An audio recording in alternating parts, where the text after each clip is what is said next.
What's going on, guys? Master Merrick here. I realize we're a little bit late today, but we had some things we had to fix before we were able to start. It took longer than expected, and so we only got about 2 hours today.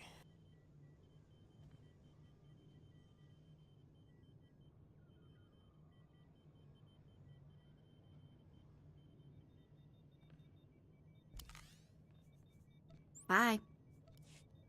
I'm ready.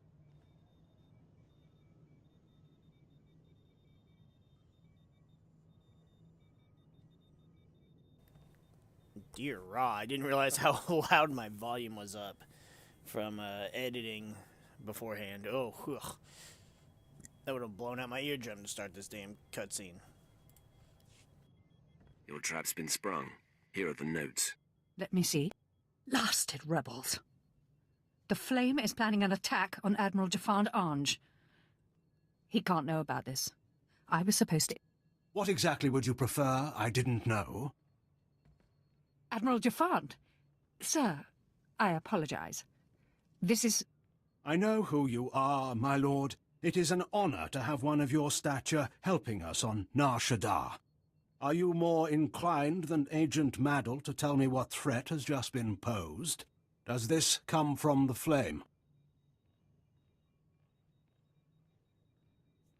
Any idea why he'd have it in for you personally? The Flame must know I've been communicating with the Hutt.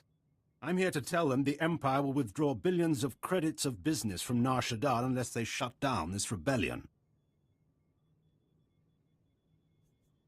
Killing you would be quite a coup for the Flame. We must teach him the folly of targeting the Empire. I invite you to come with me when I meet with the Hutts. Your activities have made an impression on the cartel. And it won't hurt your bargaining position to remind them of the power of the Sith. It never does. If you're interested, I suggest you go first, to flush out and destroy any of these rebels who might lie in wait. I leave for my meeting shortly. I hope to see you there. Until you need me again. Hey there. Your trap's been sprung. Here are the notes. Let me see. Blasted rebels. The Flame is planning an attack on Admiral Jafand Ange. He can't know about this. I was supposed to... What exactly would you prefer? I didn't know. Admiral Jafand? Sir, I apologize. This is...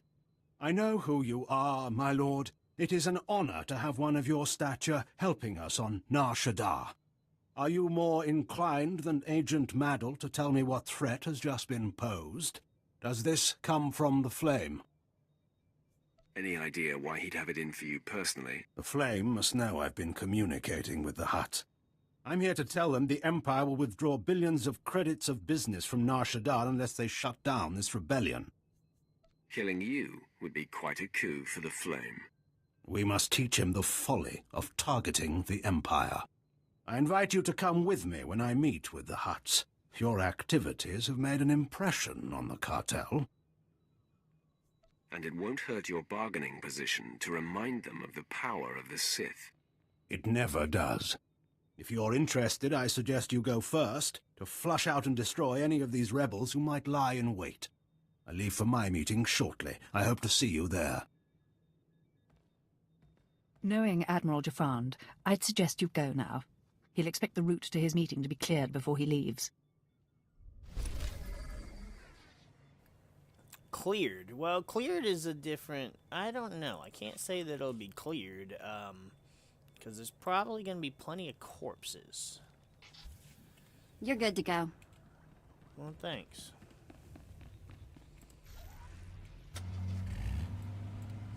So, we're back with the Warrior. We're playing things out of order, mainly because I need the footage. It's because I'm kind of getting caught up on certain classes, and so other classes, yeah, you're gonna be a bitch.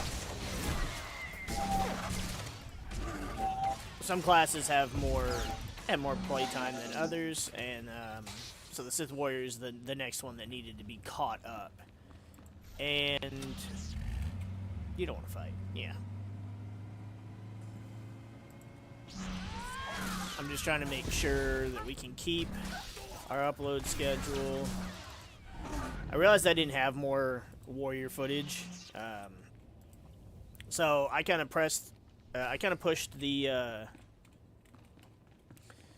all the SWTOR stuff back a couple days, and give people a break who were sick of seeing it. And for those of you who weren't, well, sorry. I kind of had to do it, and I definitely did not want to disrupt the flow of uploads. So I just did what I had to do. We had some. We had a new Battlefront yesterday. We had, well, new for you guys, and then we had today. We'll have, of course, a death montage and a new video for those of you who missed the stream.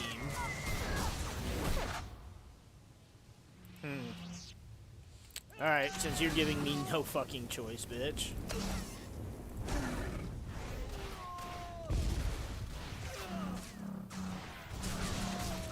He could have just kept walking, but nope, he had to turn and walk this way. It's like, well... Nobody better mess with us now. No, trust me, nobody's messing with us.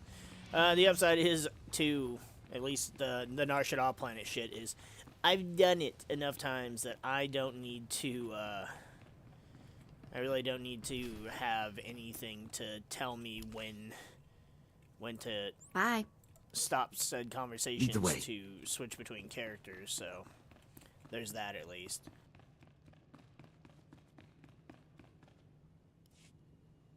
This is not your battle. You were not one of the Sith who came to my world to destroy it. It is the Admiral who led that attack. It is the Admiral who will die for it. I will savor your destruction.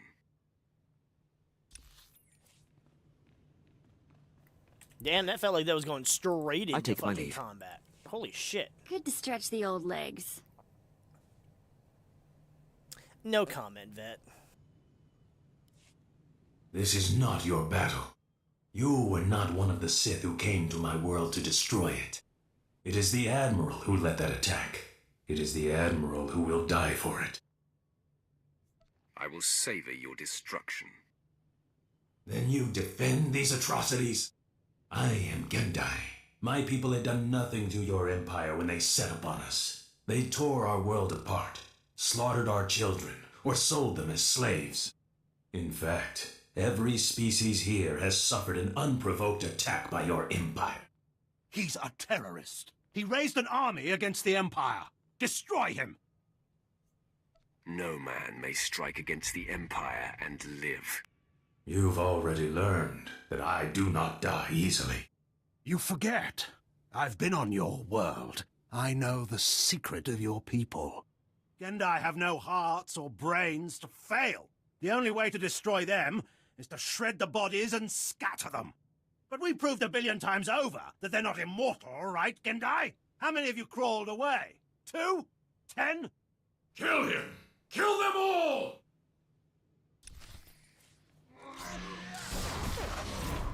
Boom!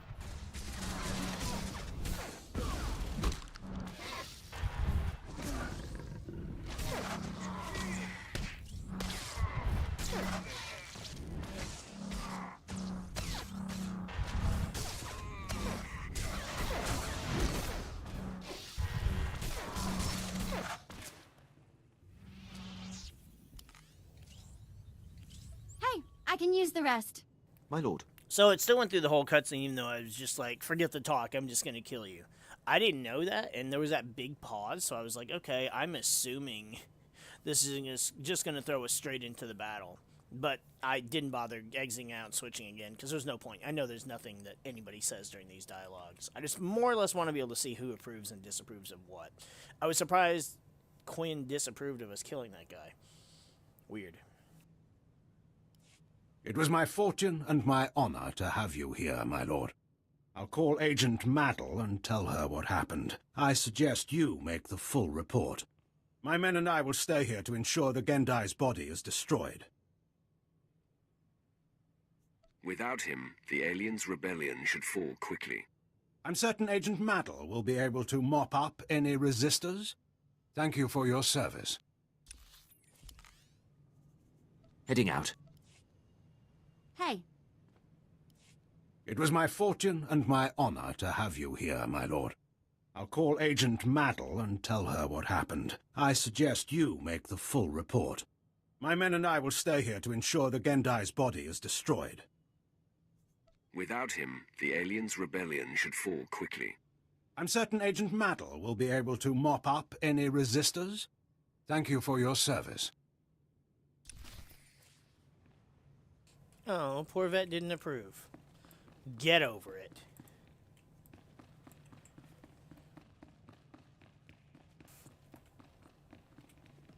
That's weird. Quinn approved of us saying that, but then he was like, whoa, you're gonna kill the guy? I don't know about that. That's a bit too far, my lord. Man, like, shut up. The fuck?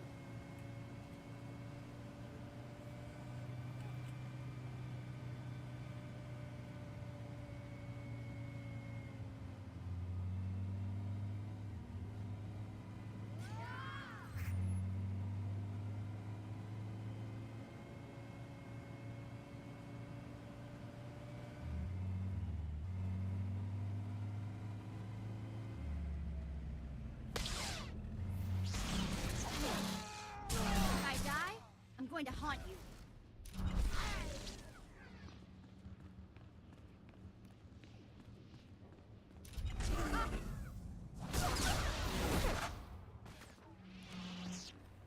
I wasn't gonna fight them, and then I realized that I still had the bonus to deal with, and I was like, oh, there's still something I need to do.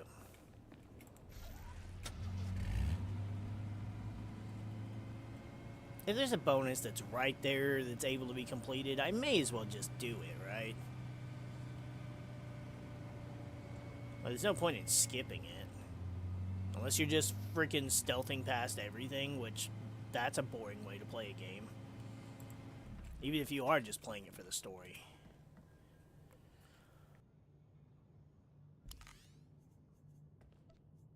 Later. My lord. I just received word from Admiral Jafand.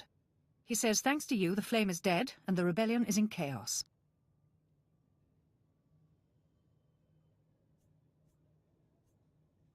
I have yet to meet a challenge I can't conquer. Your reputation doesn't lie. If you would take on another task for us, I have a message from General Colvin of the Imperial Reclamation Service. He believes you might be key to recovering the secret the Empire has sought for decades. Thank you for... Heading out. Miss me? I just received word from Admiral Jafand. He says thanks to you, the flame is dead and the rebellion is in chaos. I have yet to meet a challenge I can't conquer. Your reputation doesn't lie.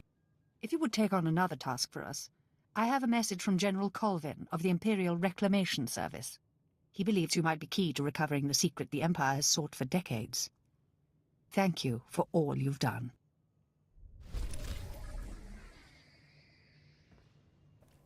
I actually wonder. I wonder if there's a. I feel like there should be, since this game is as old as it is. If there's a You're good to go. record, a list, something, a guide somewhere that actually tells you which conversations have like bonus dialogue for each character.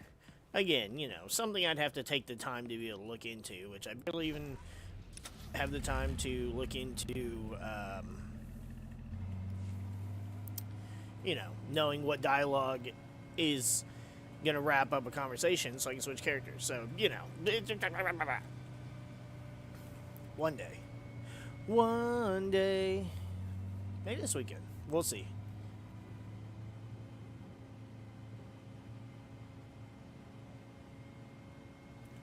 See, the problem is, I Keep your hands on your credits. This is not the most respectable part of town. correct. I don't have a very great computer, so my computer does take a little bit of time to render videos. So that would be an ideal time to do it. Is just Vehicle while the pads are video's currently rendering. open for business. since I can't really do much with my computer anyways, and I can just, you know, look this shit up on my phone. However, I usually will sit there and I'll edit several videos at once and then just save the edited work. And then when I have something to do around the house, or, you know, something to do that keeps me busy that I wouldn't really be able to set up my computer anyways, that's when I will take the time and I'll just have, like, you know, several videos just rendering back to back to back to back, just to kind of be able to, you know, get that shit out of the way. It's like, if I'm not sitting at my computer doing something, at least have my computer doing something so it's productive. It's, you know, getting multiple things done at once, killing two birds, one stone, however you want to look at it. Even just cooking. It's like, oh, I know I'm going to be cooking for between, you know, prepping food and then cooking.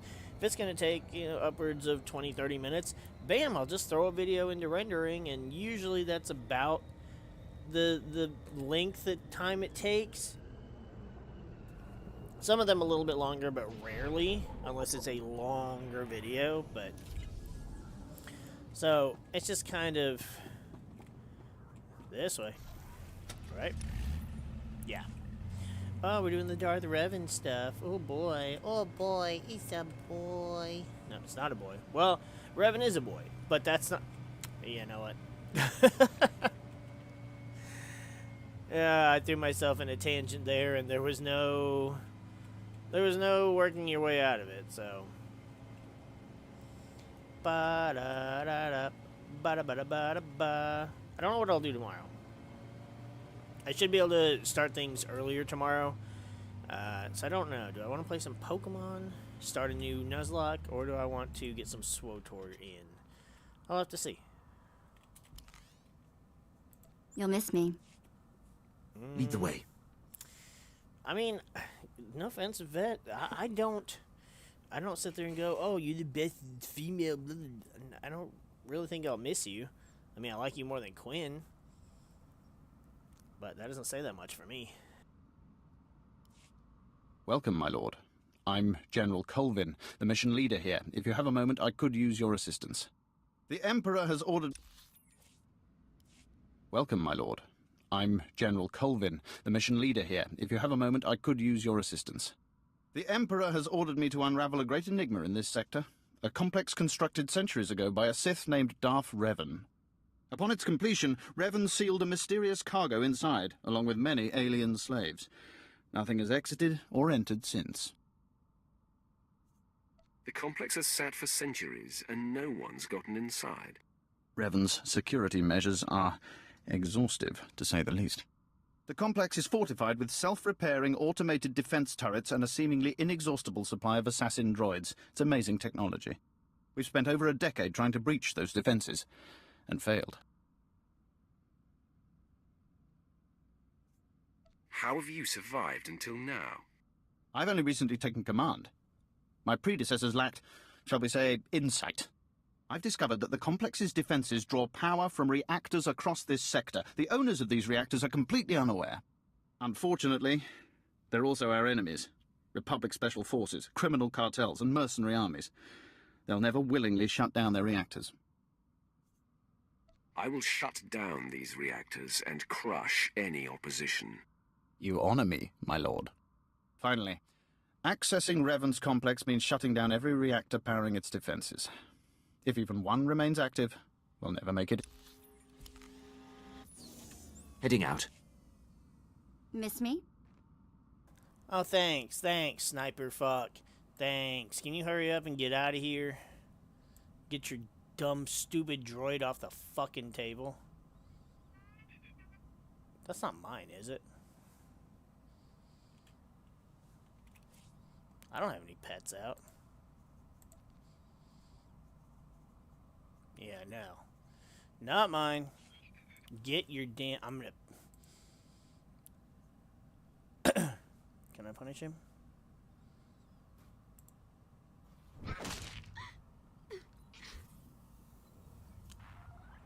Nope.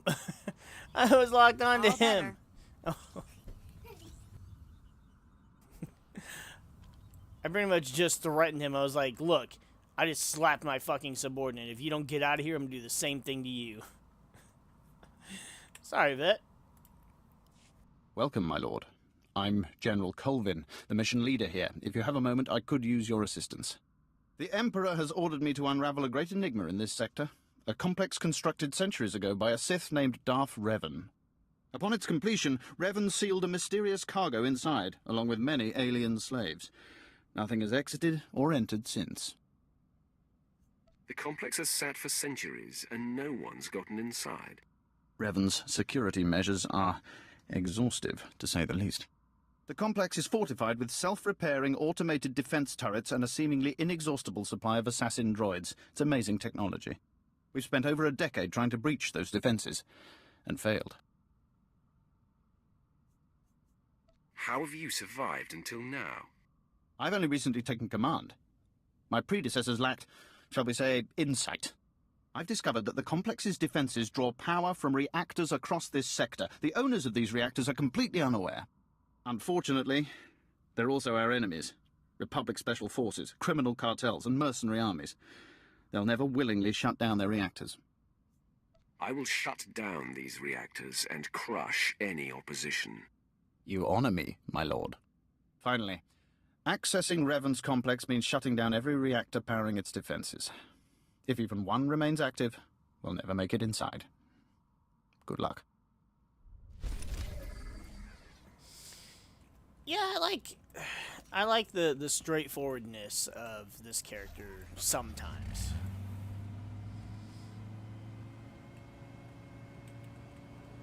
How have you survived? It's like, well, I just got here. The people that I replaced were, well, they're no longer with us.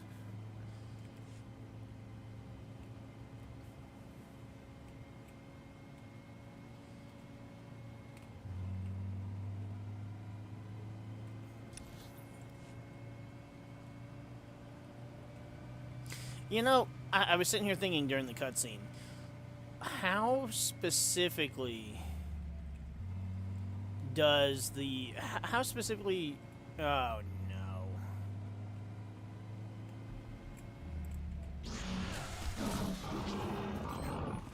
Or, not how. Why specifically choose Nar Shaddaa, right? Is it because it's an inconspicuous location that feels like it's safe to hide your shit from any Force user? I suppose, because of the nature of Nar Shaddaa. But I don't know, with all the gangs and criminals and shit. It also kind of feels like, man, fucking somebody was already here killing shit.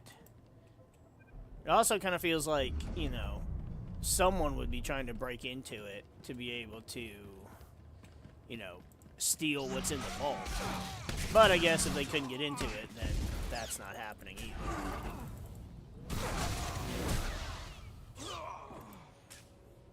Nobody better mess with us now.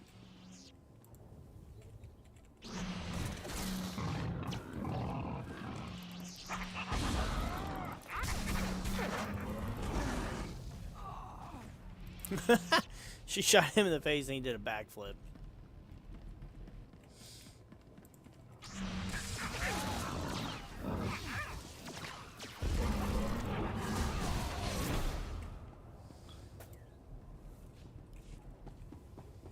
Also, not to mention, like, so what's supposed to happen when... What's supposed to happen when the Infinite Engine, or whatever the heck it was called, I feel like that's right,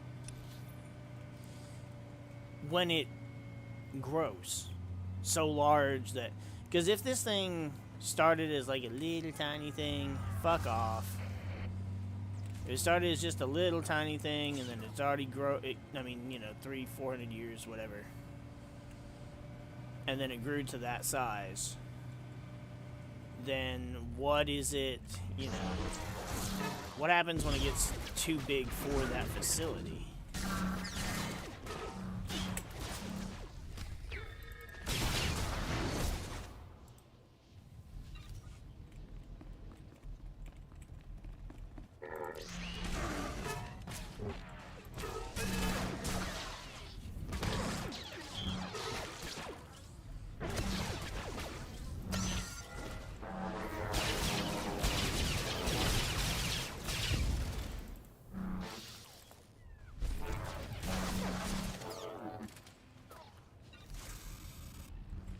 Also, unless he found a way to be immortal himself, what was the final plan for the Infinite Engine?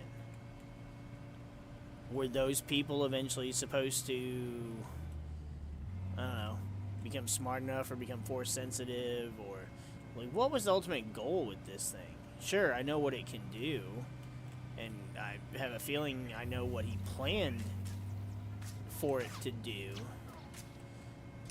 but You're good to go.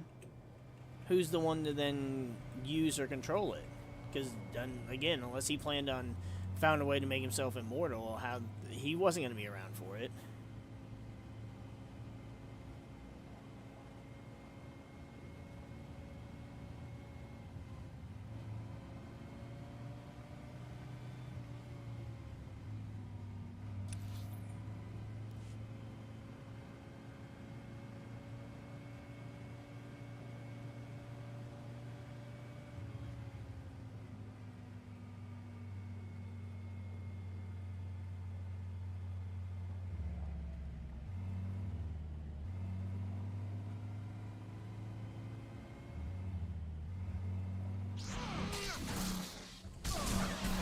I don't know.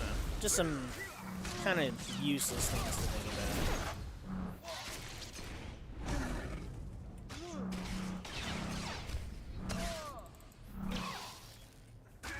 Especially because it's like, oh, well, Revan planned this out, so what were the final plans?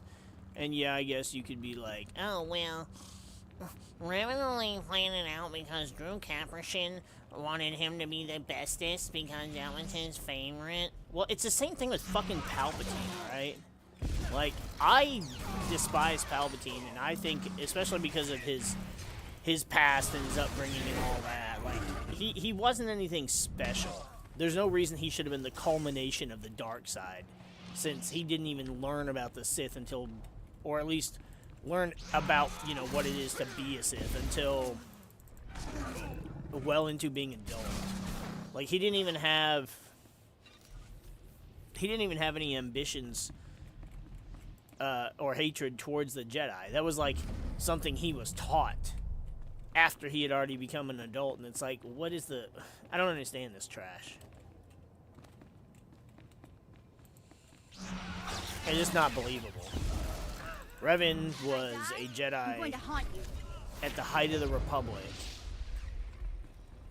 when there were, you know, thousands of Jedis, and a lot more than there were during, you know, Lucas's timeline. And he had all this access to this knowledge that was more readily available than there was during that timeline. What's up, Kratos? How you been? It has been a while. And so it's just kind of like, it makes more sense that he has more ambitions and knows more what the hell he's doing and planning for. So yeah, you can say it's, oh, favoritism of the writer, but, you know, George Lucas didn't even really write any Sith besides Palpatine, because Darth Maul wasn't really a Sith, and then Count Dooku was a Jedi, and Anakin/Vader was a Jedi, and it's like, I don't know. It's favoritism, and Palpatine is certainly not my favorite. Is he one of the greatest villains? Absolutely, but I don't find anything redeemably likable about his character. The difference, too, is Palpatine was, like, infallible except to the Chosen One, whereas Revan was not. Revan also was not deemed to be the most powerful. He was just super fucking smart and knew how to prepare for things. So, it's just, I don't know. It's kind of favoritism. I like Revan, so obviously I'm a little bit biased, but it at least makes sense, you know. He's smart, he's not all powerful, whereas Palpatine was just like, I'm the bestest.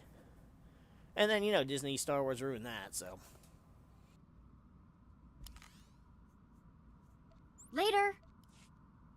Lead the way. I dealt with the reactors. Revan's complex is defenseless, General Colvin. Magnificent. After all these years, we'll finally learn what secrets Revan left behind. Since you made this possible, it's only fair you be the first to explore Revan's complex. Find out what happened to the alien slaves, recover Revan's mysterious cargo, and return with your discoveries. I would be more than proud to help. With the reactors down, your job will be considerably less impossible than before. Good luck. Until you need me again. How's it going, my lord? I dealt with the reactors. Revan's complex is defenseless, General Colvin. Magnificent. After all these years, we'll finally learn what secrets Revan left behind. Since you made this possible, it's only fair you be the first to explore Revan's complex. Find out what happened to the alien slaves, recover Revan's mysterious cargo, and return with your discoveries. I would be more than proud to help. With the reactors down, your job will be considerably less impossible than before. Good luck.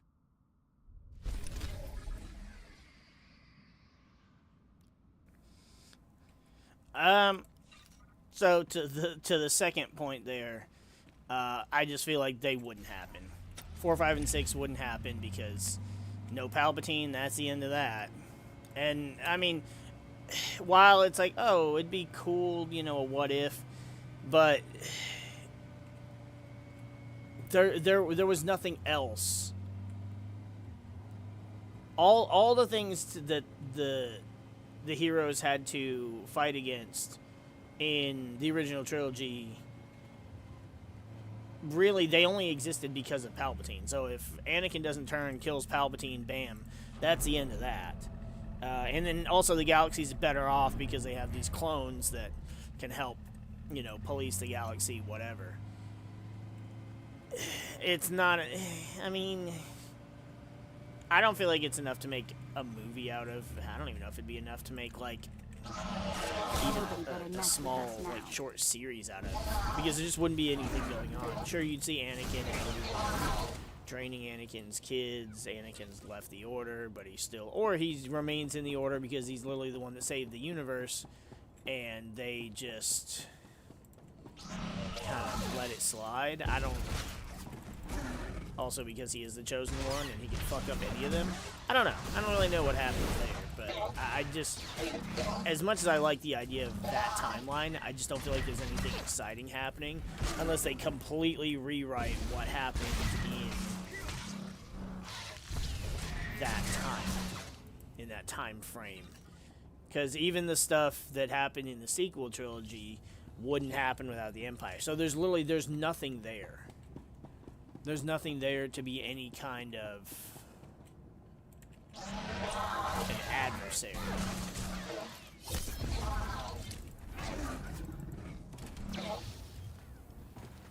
Now you can get into, like, oh, there's the Yuzong Vong.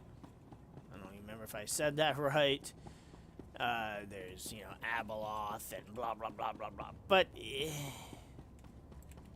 that's kind of debatable enough as it is.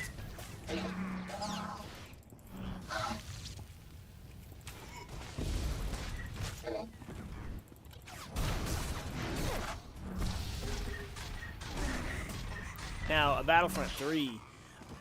So I have, what the? Oh, there was a third one. I didn't even see you over here.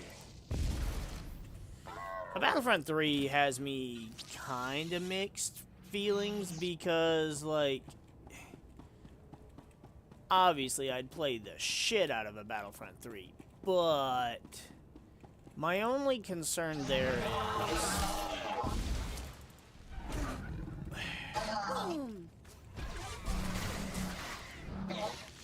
I mean, so, okay, on the one hand, there's new stuff to unlock. You get to unlock new things again. You've got something to work towards to play through, and not everybody's this overpowered shit, and it's not really, like, sweaty try-hard shit. But...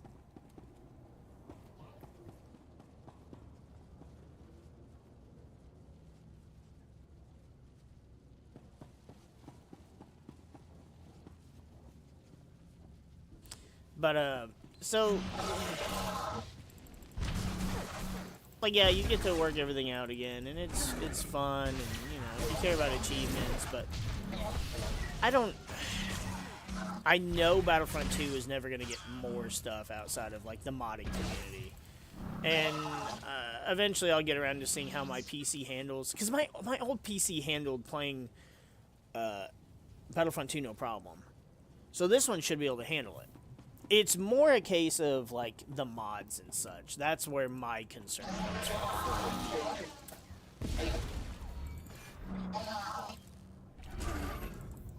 But as far as them making a new official game, depending on how it was handled, I think it could be pretty damn good.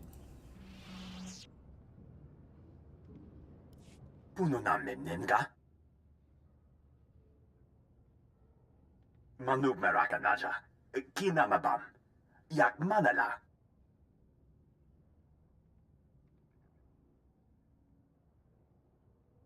Meraka Kemyam Amgam Nemno, Namgam Pak Kijak, Memgam Gangi, Nina Gegwan, Amnerna Hanak, Kamperem Ganyam Bajiyang, Manik Hikum Bokam.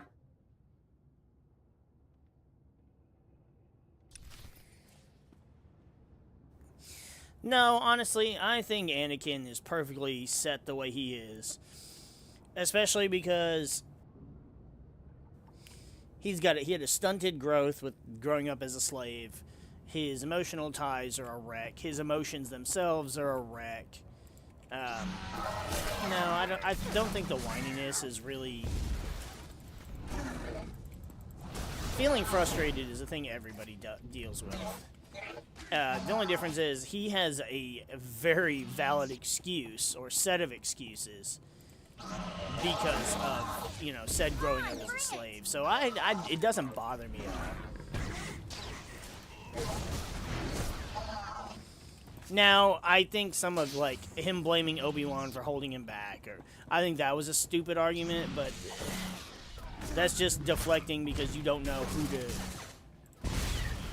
who to place the blame on. And that's that's just kind of how that is, I guess. But the whininess, it's in character. It makes sense for someone his age with what he went through. Naya Narankam, Kala Ama Mani Mami, Libik Bak, Bimka Naya Nugan, Jinim Naya, Lak Umnan Mege. Mem Amgab Kugab, Kramanik, Unka Kiga Mayamak, Nakag Agib, Kik Benabab, Nea Agam Berakaki. Kam Inu Nemuk, Naja Naya Akam Memnik Miraka.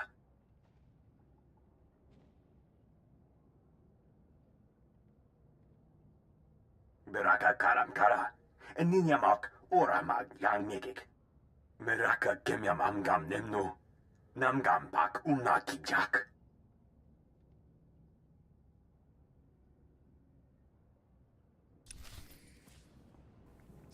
As far as the classic collection goes, yeah, it was Battlefront, but honestly, I know it sounds sacrilegious, but I would rather a Battlefront like the newer Battlefront games. Don't get me wrong, OG Battlefront 1 and 2 are great. I honestly prefer OG Battlefront 1 over 2. 2 was good, but the thing is,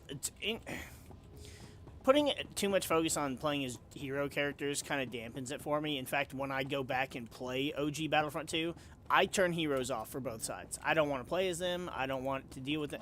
Just because, the Battlefront games, to me, are about the troopers.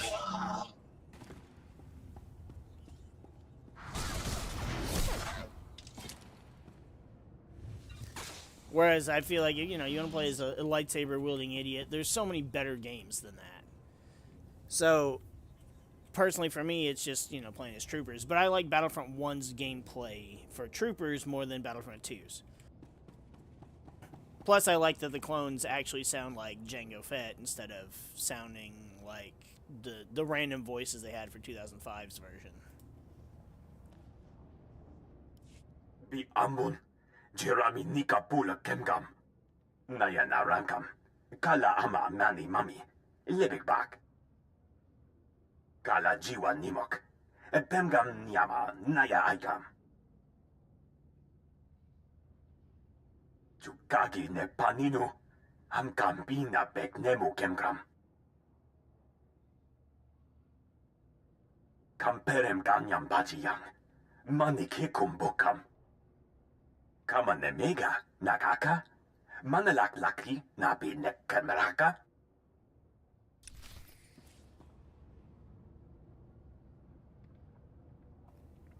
I will also say that, like, so I have my own issues with the Classic Collection that aren't even, like, performance issues or anything.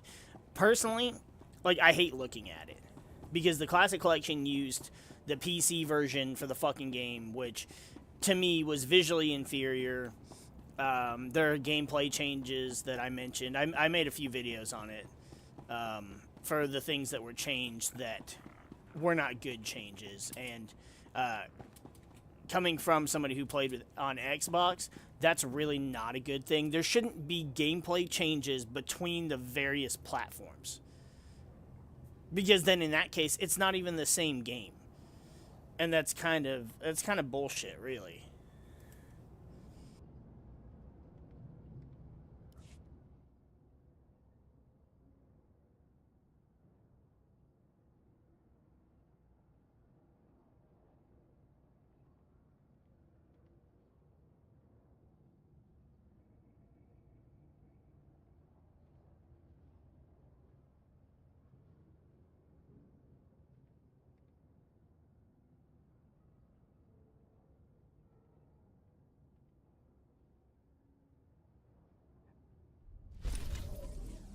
Also haven't touched the Classic Collection in a while, a good while. But I'd rather just, like, it feels like it was a waste of $30 for sure. And I probably should have just, tried to refund it, even though I know so many people were not getting refunds for it. But it just feels like, I don't know. Now I'm just stuck with a game that I'm probably never gonna play because I'd rather play the Xbox version anyways. And I'll see if I can get the achievements for it, just to say that I have them because of my love of the Battlefront franchise. But otherwise, I don't know that I'll ever touch it. You'll miss me. I'm ready. You know what? I know that I'll they be don't my even quarters. change these, so I'm not even gonna bother. 'Cause Hey I'm just there. gonna straight up kill these guys anyways.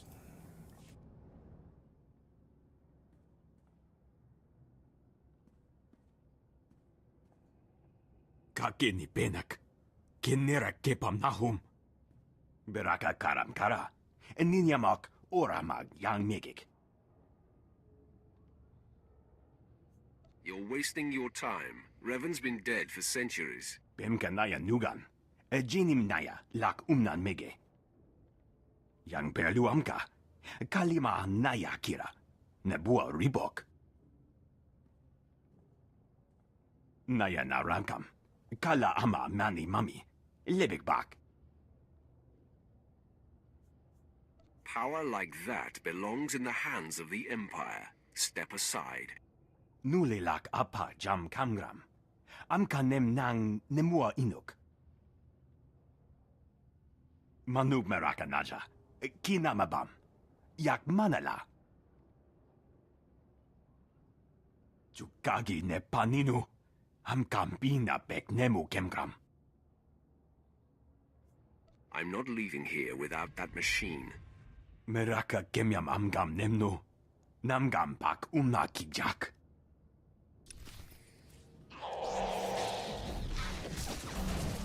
You're good to go.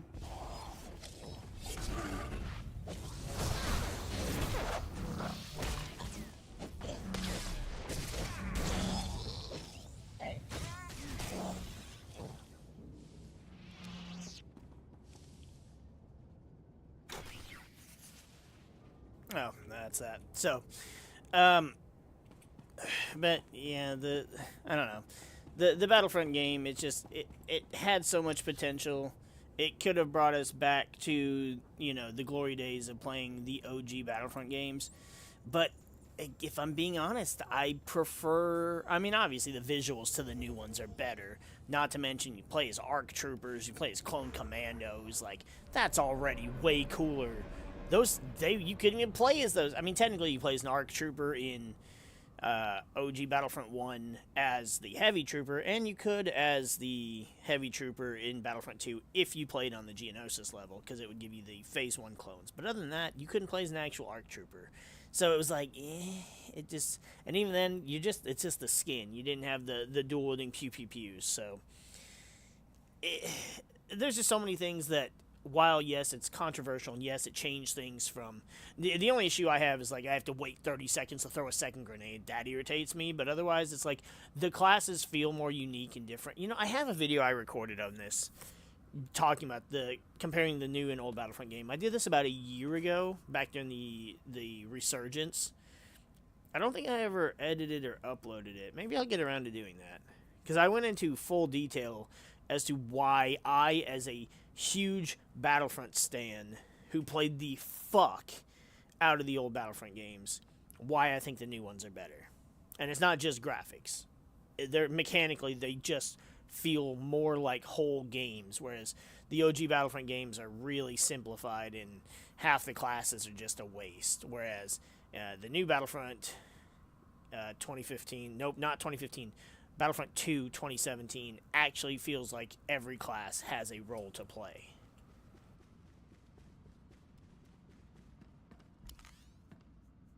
See ya! I'm here as summoned. Here is the secret Darth Revan was hiding from us in that complex. I can feel it humming with power. What is it? Some sort of device? I found this machine with the descendants of Revan's alien slaves. It furnished everything they needed to survive. Including those impossible assassin droids and turrets, presumably. Those descendants of Revan's slaves you mentioned. Are the aliens still alive? I destroyed them. Just as well. I doubt they'd be of any use to us. The Emperor will be pleased. You've done a commendable job. I'll have this machine transported to Drummond Cass for study. With any luck, we can put it to good use. I suspect that technology will be of great value to the Empire. I've just received a request for assistance from my colleague Major Danrus in network access. If you visit... My lord. Good to stretch the old legs. Here is the secret Darth Revan was hiding from us in that complex. I can feel it humming with power. What is it? Some sort of device? I found this machine with the descendants of Revan's alien slaves. It furnished everything they needed to survive. Including those impossible assassin droids and turrets, presumably. Those descendants of Revan's slaves you mentioned. Are the aliens still alive? I destroyed them. Just as well. I doubt they'd be of any use to us. The Emperor will be pleased. You've done a commendable job. I'll have this machine transported to Drummond Cass for study. With any luck, we can put it to good use. I suspect that technology will be of great value to the Empire. I've just received a request for assistance from my colleague Major Danrus in network access. If you visit that sector, he could use you.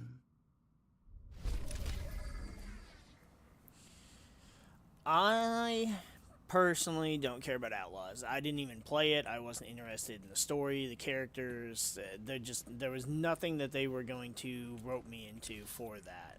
I had zero interest in playing it. Now, what I will say is, you were talking about Force Unleashed.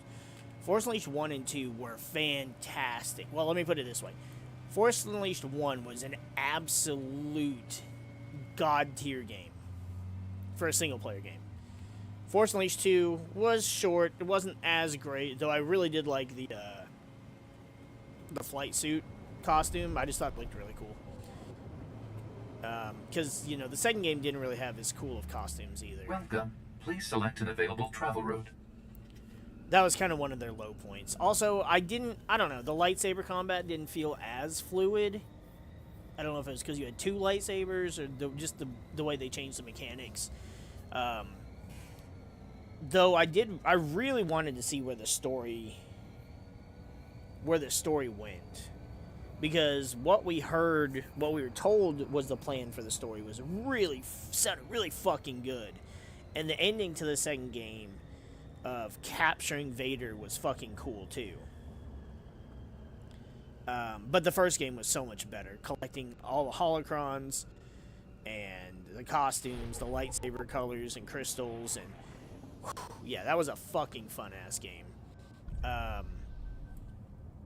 Easily one of the best Star Wars games I've ever played, for sure. No doubt about that.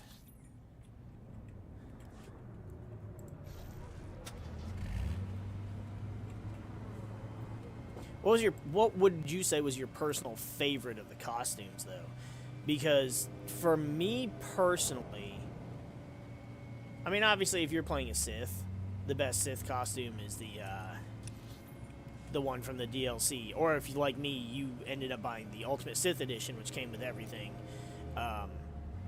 Well, in that case, my favorite costume is Jango Fett. But getting to run around as a detailed Jango Fett with a lightsaber was actually pretty cool. Because a blue lightsaber went really well with the blue of his Mando getup. So that was fun. But as far as like his actual things,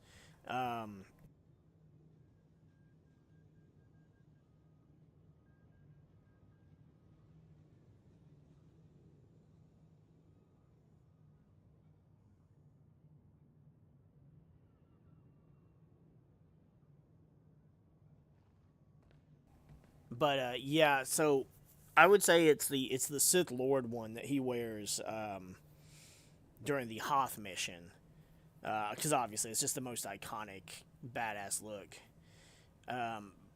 Then I also really liked the Sith. I think it's called Sith Warrior, or Sith. It was basically a black cloak with like silver battle armor with it, which was really cool looking. You had that. You had the the brown and white like Jedi Master robes. Those were kind of cool. But I'd have to say my all-time favorite would have had to have been the white Jedi robes that you wear during the assault on the Death Star, where he looks like he came straight out of Assassin's Creed. It's like Assassin's Creed with fucking lightsabers and force powers. It was so fucking cool looking.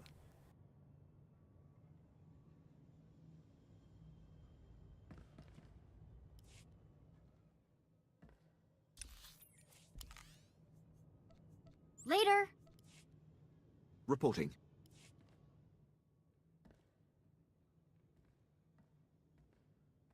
A moment, if you please, my lord. Major Damaris, Ministry of War. Your skills are needed for a mission of great urgency. I am Sith. I don't answer to you, Major. My associate, Kabura the Hutt. His cartel operates the Network Access District, the central hub for the entire galactic holonet.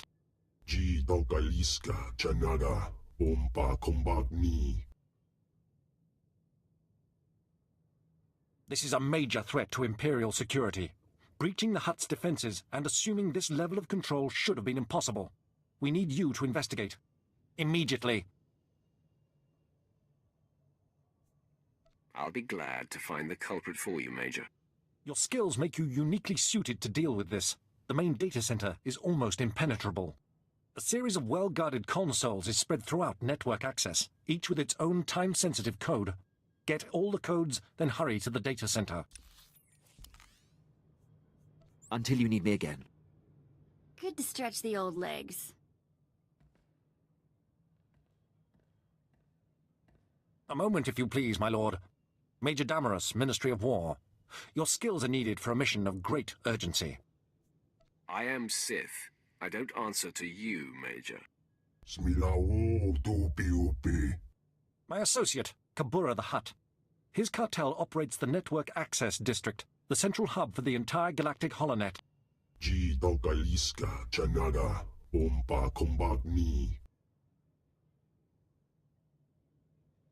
This is a major threat to Imperial security.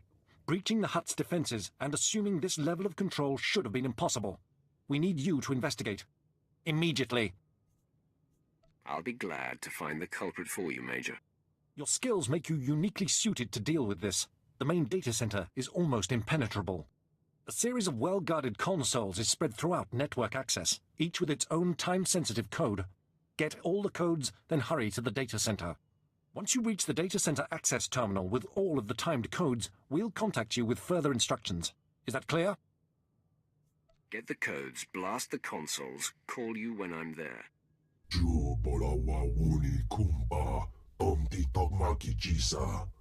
Best of luck.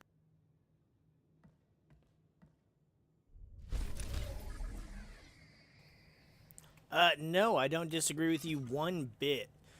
Well, okay, so sort of.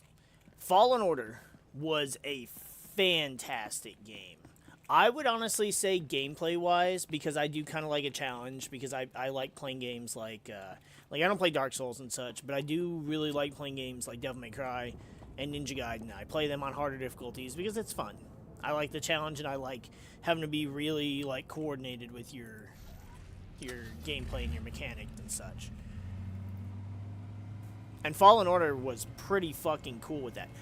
The biggest thing I will say that I absolutely I detest Fallen Order for is you didn't get any cool costumes, no cool Jedi-looking shit. Like, I know you're supposed to be undercover, blah, blah, blah, but fucking 500 ugly ponchos, like, fucking sucked. I didn't even wear them. I just wore, like, the undersuit or whatever the heck it was called, and that was it. Like, fuck the damn ponchos. That's such a... I hated that. Worst thing about that game. But otherwise, Fallen Order is a fantastic game. They just had to, you know, make it stupid with the ponchos. Otherwise, no. You'll get no argument from me that it's gory. I've not played Jedi Survivor, and I want to. But they didn't make it. They only made it for what's now current gen consoles. And I am only equipped with a PS4 and an Xbox One. I had no desire to buy... I also only have a Switch.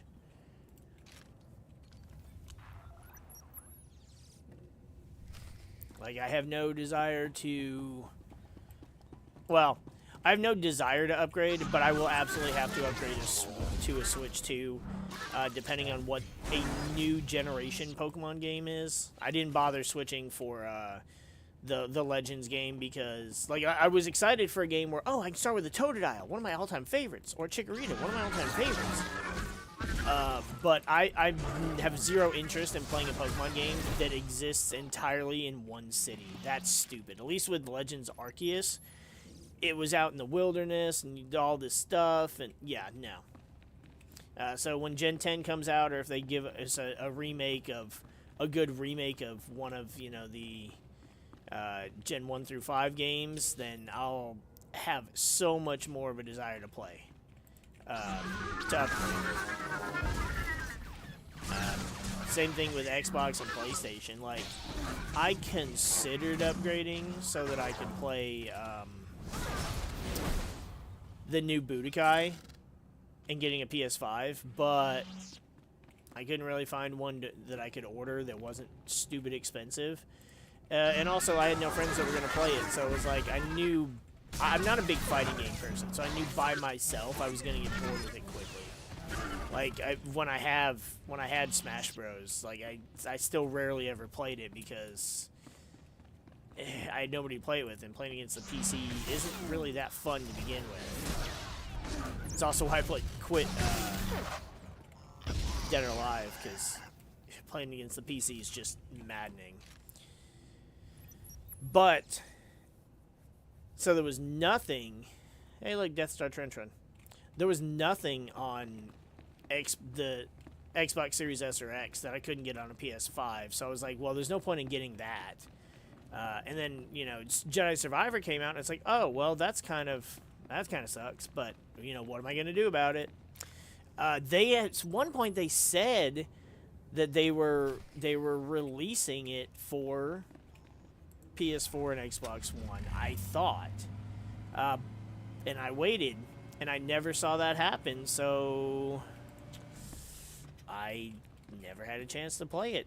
I would like to play Fallen Order, or Jedi Survivor, but... And that was the thing, too. The biggest thing with Fallen Order for me was the exploration. Like, you put me in a game that I enjoy playing that's also open world, and you're fucked if you're going to watch me play for the fucking story. It will take me 500 years to finish the story because I just want to explore every fucking thing and find all the hidden things. Like, you found the stims and the chests with all the unlockables, and Halo Infinite was the same way.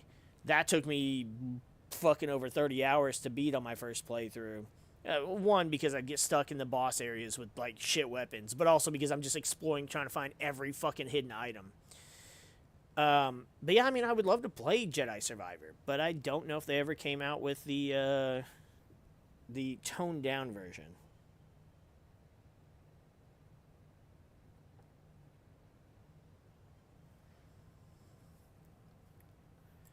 I'm not close enough. Bye. I'm here as summoned. You've input the codes. Excellent. Kabora.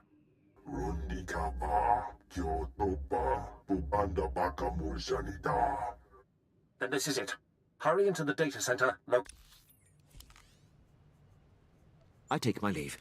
There's also not really much How's of a it going, point in my doing lord? any of this, but I keep switching. I want Vet to be the one that gets level, because it's who I use. And obviously I need her affection level to go up so that she's more effective. You've input the codes. Excellent.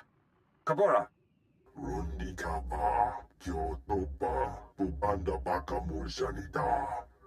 Then this is it. Hurry into the data center, locate the saboteur, and eliminate him. I will accomplish it. Be ready for anything. Damaris out. I didn't dislike Pokemon Sword and Shield. The story I didn't care for the story a whole All lot. better. But I will say that what I did like, while I absolutely hate Leon, I liked that the Pokemon world wasn't going, hey, newly made trainer, save the world, and instead the champion was like, no, you do your little gym challenge. I got this. That I appreciated. Otherwise, like Sword and Shield, it had a lot of Pokemon in it I liked, so I was able to play with teams that I enjoyed. I just didn't really care for any of the characters, and also the story was just kind of eh. But overall, it was it was a fine game. I did not care for the first DLC, though.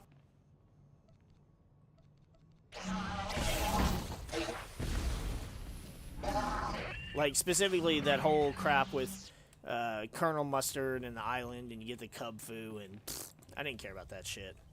But the second DLC was awesome, with that tree and the legendary birds and having to chase them down, and that was fun. That was really a cool thing that I enjoyed. Plus, the 3 legendary birds are iconic, and then the 3 new legendary birds are pretty fucking cool too.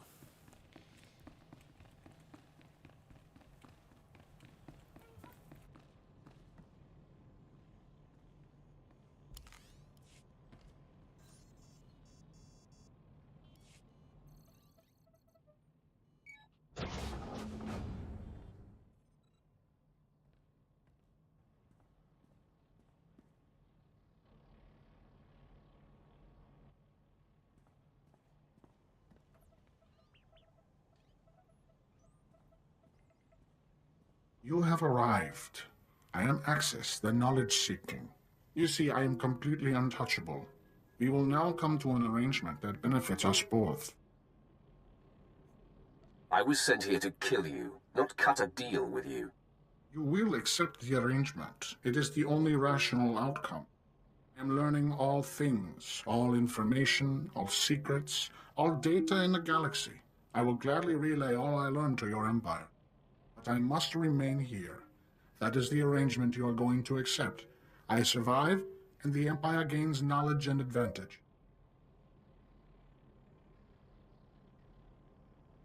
How can I be sure you're telling the truth? I will uphold the arrangement. It would be irrational for me to do otherwise. You have reached me once, you could do so again. The arrangement depends on secrecy. The Hutts will not tolerate my presence here. Therefore, they must believe I have been killed. Large generators power this facility. You will overload all but the backup. The facility will be devastated, and I will appear to have been killed.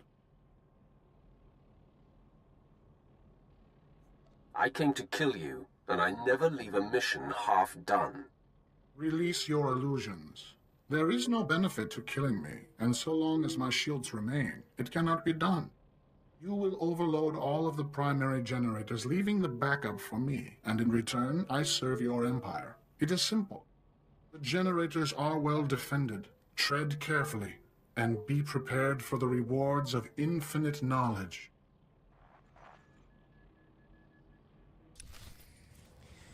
See, I don't know how I feel about this quest, because I know when I did this quest, before, like on the Bounty Hunter, yeah, I struck the deal because it's like, oh, alright, I'll get paid, I'll charge extra for this. Nobody better mess with us now. On my Inquisitor, I think I also kept him alive, because I was like, oh, man, this could actually be useful.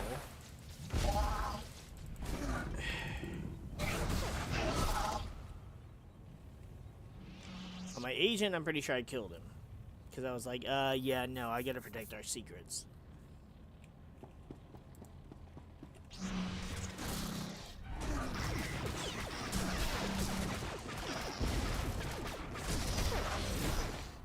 I think see,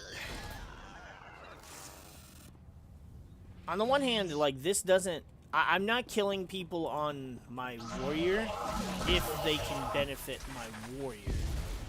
Whereas that benefits the Empire as a whole. And I'm out for myself to make my power base better.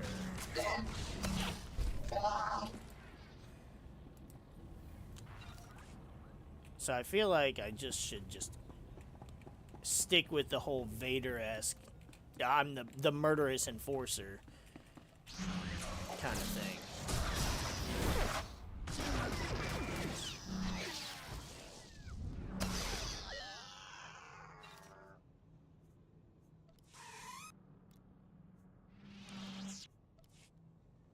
Later.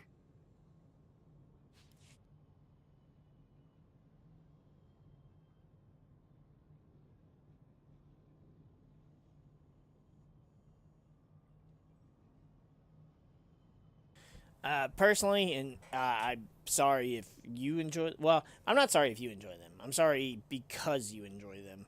I do not like Sword and Shield. Or not Sword and Shield. Sun and Moon. Gen 6 and 7 are actually my least favorites of the entire franchise. I didn't care for the starters. Rowlet was okay. Decidueye was kind of cool, but compared to other, like, older starters, they just didn't hold up for me. Solgaleo was cool, but otherwise I didn't care for the legends. The whole Ultra Beast thing where they're not really Pokemon, but they're aliens from a different dimension. That I didn't like. I didn't like the villains. I hated Team Skull.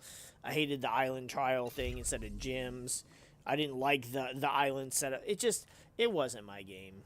To the point that, like, I didn't enjoy it so much, I didn't even try playing Ultra Sun or Moon because, oh, you're changing the game I don't like to make it different, but it's still going to also be the game I don't like. The only thing is, oh, the rocket stuff was kind of cool, I guess. I didn't get to experience it, but I guess it would have been cool.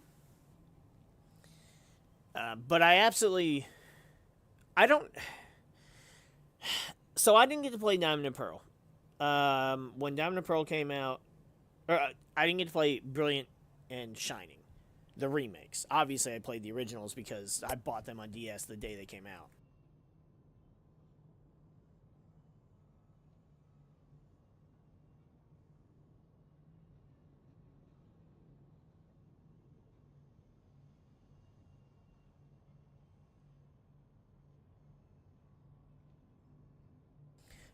But as far as, like, if they remade Gen 5, I'd play the hell out of it. I would really hope they'd update it so that you could use, you know, like, I know, I'm such a Gen 1er, but, you know, let me use some Gen 1 and Gen 2 Pokemon. I didn't realize Vet came back. Let me use some Gen 1 and Gen 2 Pokemon instead of just Gen 5. Not that, like, I like some of the Gen 5 Pokemon, but there are no Pokemon in Gen 5 that I like more than the Pokemon from 1 and 2.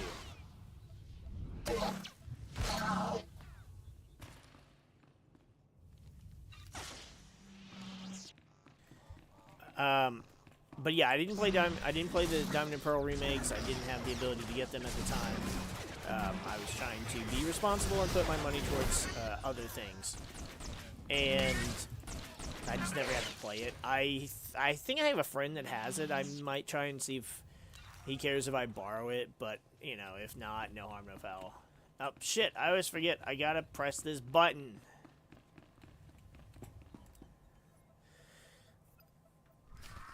I know the chibi-ness of the design was really controversial. I don't dislike it.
Anyway, sorry.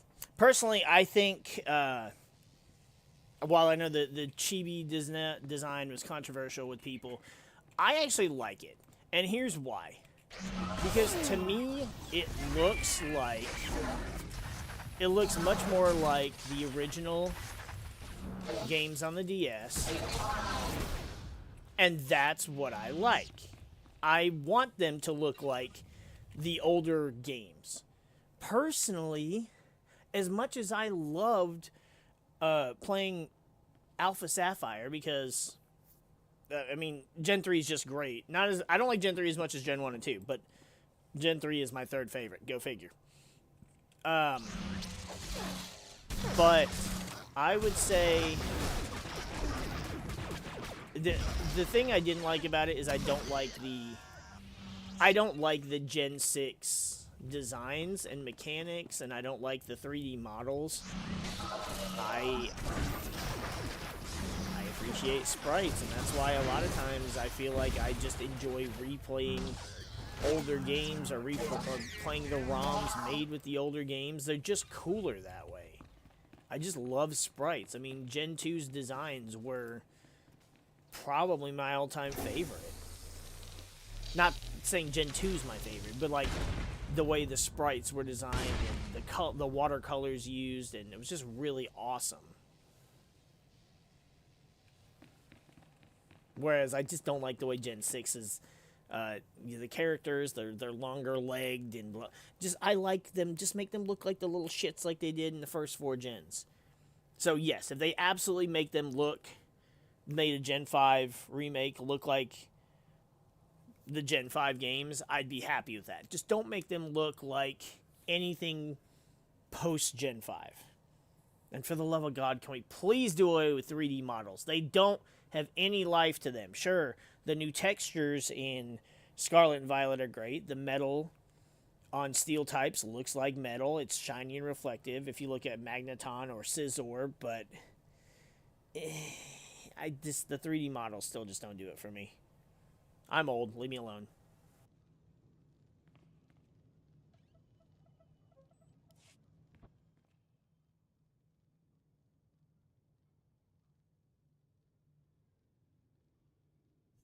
This should keep the Empire's secrets secure.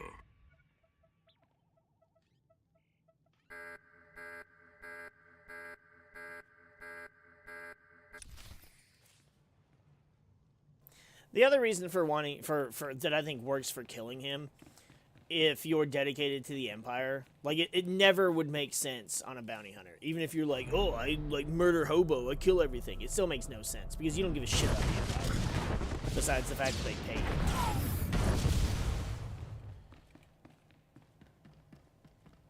So, but it's like, okay, so yeah, we could learn Republic secrets from this guy, but also then what's to help stop him from helping the Republic learn Imperial secrets? Or, you know, if he decides to manipulate us because of, you know, whatever ego bullshit, or he wants something, like, why, you know?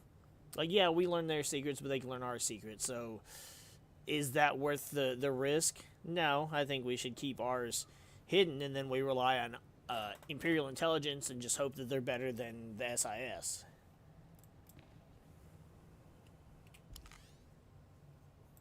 Later. Reporting. This is Major Damaros. We registered a large explosion inside the data center. Has the target been eliminated? I was successful. Excellent. We're fortunate you could take part in the mission. Kabura informs me that the Hutt's backup systems are rerouting data successfully. The Holonet survives for another day. I must report to the Minister of War. Your assistance in this matter will not be... I take my leave. Hey there. This is Major Damaros. We registered a large explosion inside the data center. Has the target been eliminated? I was successful. Excellent. We're fortunate you could take part in the mission. Kabura informs me that the Hutt's backup systems are rerouting data successfully. The Holonet survives for another day. I must report to the Minister of War. Your assistance in this matter will not be forgotten. Damaros out.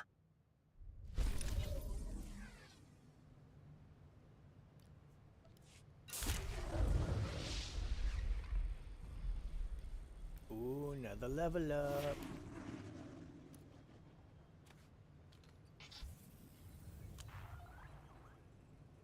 You're good to go.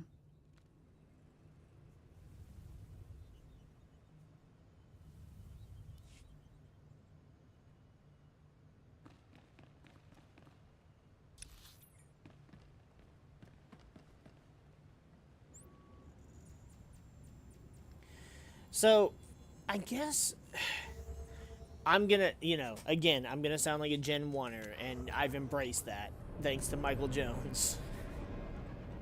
I've embraced being a Gen 1er because, you know, everybody else is just jealous that they weren't born early enough to be a Gen 1er. Now, to be honest, I would say... Do you require medical attention? It really depends on what you're asking. And I don't mean you in particular, just like in general what somebody's asking, because... Ooh, I kind of like that design. Because what it comes down to is... So, most of my favorite Pokemon are Gen 1 Pokemon. That's just how that is. However... I also really like a lot of Gen 2 Pokemon. Welcome. Please select an available travel road. After Gen 2 is where, not where the game starts to fall off for me. It actually doesn't start to fall off until after Gen 5 for me. Because I didn't really care for the story or, again, the 3D models and such. But Gen 3... How do I put this? So Gen 1 has the most of my favorites. Gen 2 has the second most of my favorites. As far as my favorite starter, my favorite starters are the Gen 1 and 2 starters. And that includes Chikorita. Chikorita, to me, is better than every starter that came after Gen 2. Cyndaquil's fantastic. Totodile is just an amazing starter, and I've come so much to appreciate his evolutions more over the years. Squirtle, Bulbasaur, obviously my two favorite starters of all time. Squirtle is my first favorite. Bulbasaur is my current favorite. But then, like even Charizard. I loved Charmander and Charmeleon and Charizard. I'm just so tired of the dick riding and people thinking that it's the best because it's really the worst Gen 1 starter by far. And it's honestly, in Gen 1, it's the worst fire type in the generation, which is a whole other thing. And Gen 2 adds a lot of stuff that I like too. And Gen 3 gives some really cool Pokemon. But, again, it just depends on, like, what you're what you're trying to compare, because so if you go, okay, starters, well, it's Gen 1 and 2 starters, and the starters pretty much tied for me. But then you go, oh, well, legends, well, I like Lugia and Ho-Oh way more than Mew and Mewtwo. I know Mew's technically a mythical, but I like them more than Mewtwo, and if you're going to go off the mythicals... Anybody need some gadgets? Maybe I can finally get that Leku buffer I've always wanted. A Leku buffer. That's a... Huh. But then, okay, do I like the 3 legendary beasts of Johto better than the 3 birds of Kanto? No. And that's kind of... For me personally... Oh, I gotta go this way. For me personally, it's kind of... Oh, I passed it, that's why. It depends on my mood of the day. Articuno and Suicune are my 2 favorites. Like, my favorite bird and my favorite beast. Goddamn stupid droid. Oh, I finally got Force Choke. Where do I need to put that? All better. Let's put that over here. I shouldn't need Taunt. I'm actually going to put that there. My Interrupt here. Well, this is an Interrupt, right? But that's got a minute cooldown. That's got a 12-second cooldown. Yeah, that's fine. Let's leave it there for now. Articuno and Suicune are my 2 favorites of the respective groups. But then... I feel like most of the time I like Zapdos more than Raikou. Okay, so then what about Moltres and Entei? Well, I feel like I like Moltres more than Entei because it's literally a phoenix, a firebird. Whereas Entei doesn't really show a lot of fire, but he is a really cool beast in and of itself, so it just depends on my mood. The Regis are cool, but I don't really care for the Regis. The Lake Trio, they're just from Sinnoh. But then, I mean, Gen 3 does have Latias and Latios, which are pretty fucking cool. And Kyogre, Groudon, and Rayquaza are really cool as well. I feel like that's my favorite legendary trio as far as box art legends. Like, Lugia and Ho-Oh are fantastic. And I like Lugia and Ho-Oh more than them. However, personally, I think Rayquaza, Kyogre, Groudon is the best trio, or is the best set of, like, box art legends because of how well their story fits. Like, sure, you got Dialga, Palkia, and Giratina, but they don't really interact. They don't really have a, like, the 3 of them are responsible for, you know, whatever, as being part of the creation trio, but it's not as interesting as Kyogre and Groudon, and then Rayquaza being this kind of, like, land, sea, and air. And it's just, I like that better. Plus, the designs are way cooler. So... I also, it's weird, because I know I played a shit ton of Gen 4, and I thought I played Gen 4 more than Gen 3, but every time I play Gen 4, I feel like I have to remember where to go in Gen 4's region, whereas Gen 3, I have that region still memorized as to where to go in what order, but Gen 4 is just so convoluted in the organization of the region.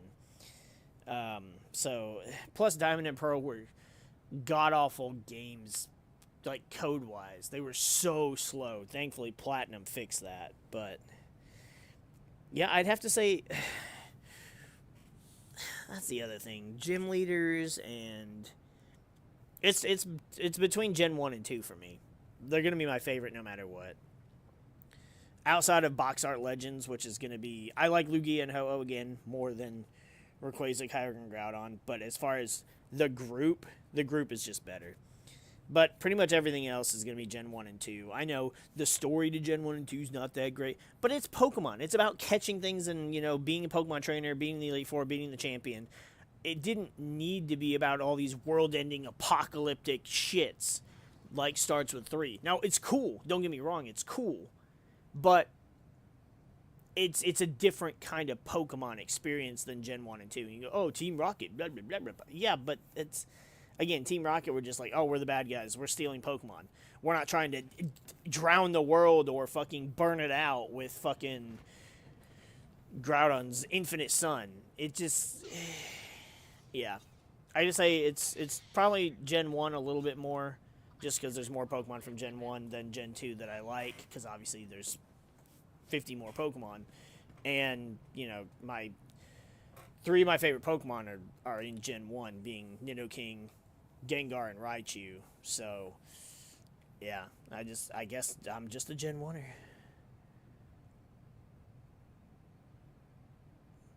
Charizard is overrated. I hate to say it because, I really liked Charizard back in the day. I still have my base set Charizard.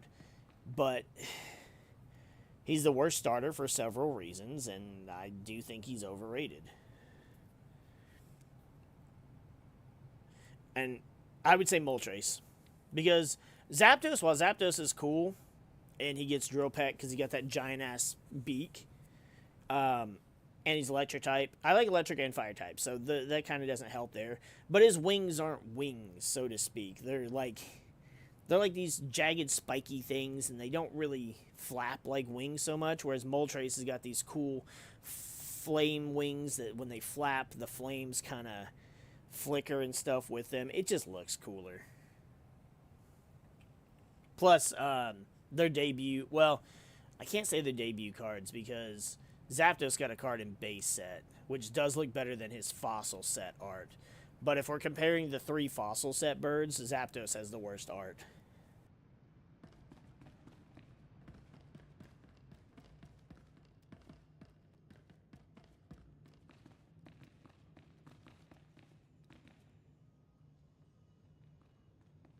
So I really have to remember, I don't know what I'm doing here as far as this cutscene. I'm going to stick with just Vet, and if she says something, then I'll swap.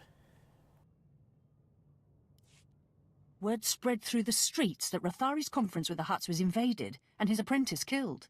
Seems like you missed your calling as a diplomat. The Hutts are in a holding pattern to see what comes of your challenge.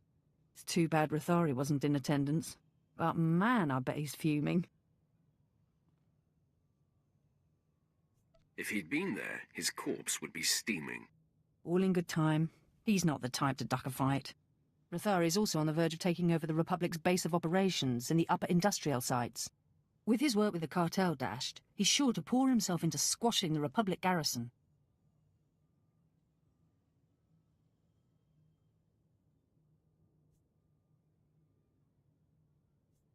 I'll keep banging down doors until I find him.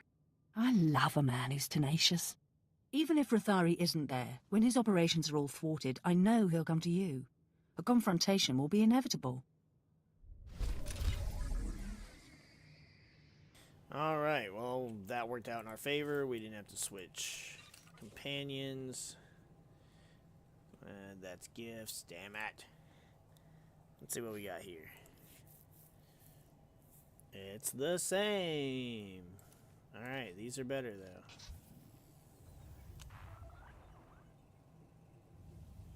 Oh, but that's the same.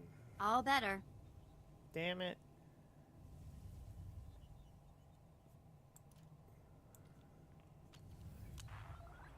And that's the same, so that really didn't do a whole lot for us.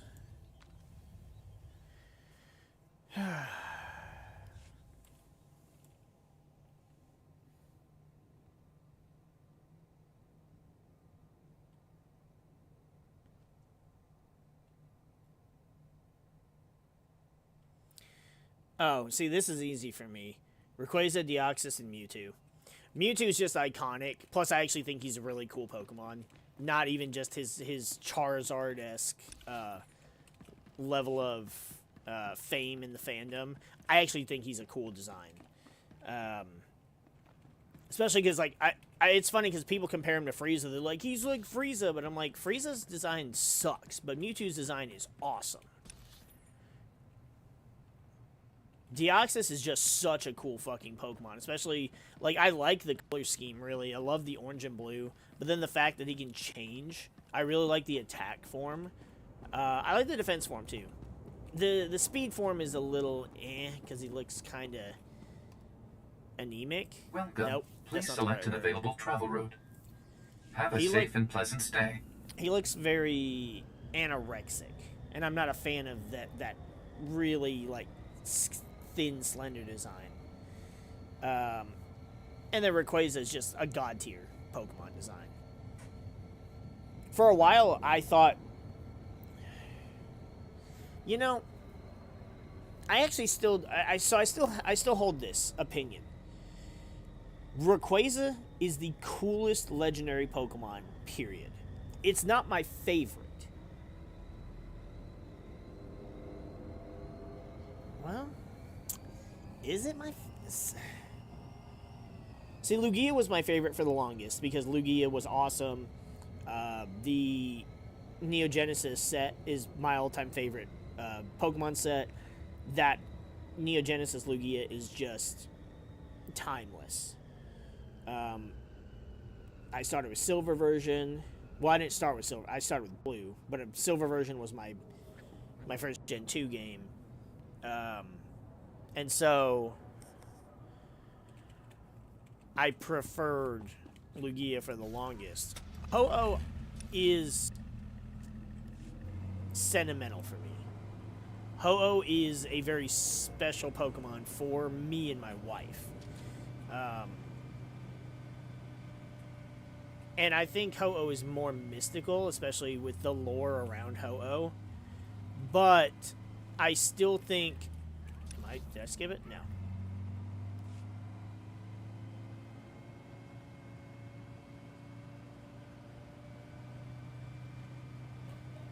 I still think Rayquaza is just a cooler Pokemon, especially because while, yeah, Lugia and Ho-Oh have their lore. Ho-Oh has this really cool lore, you know, where he brought back these dead Pokemon and, you know, did some really cool shit, and only, like, very few people get to see it because of blah, blah, blah. Pure heart, all that shit. But Rayquaza just is something different. And there's no way... Again, I love Ho-Oh. I love Lugia as well, but... Okay, what the hell? Rayquaza is way more intimidating of a design. If a wild Rayquaza swooped down on you, you're kind of fucked. I mean, I guess you are if Lugia does too, because he's legendary as well, but it's just not the same.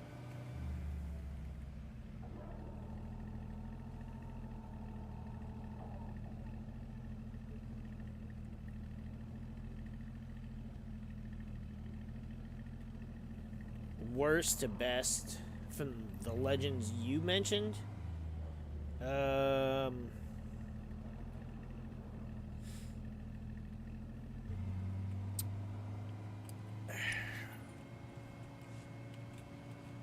I guess it kind of depends on what are you looking for? Because if you're talking, hey, thanks for distracting that thing. If you're talking, if you're talking competitive play, or even just gameplay in general, but more than likely you're probably talking design-wise. So I would say,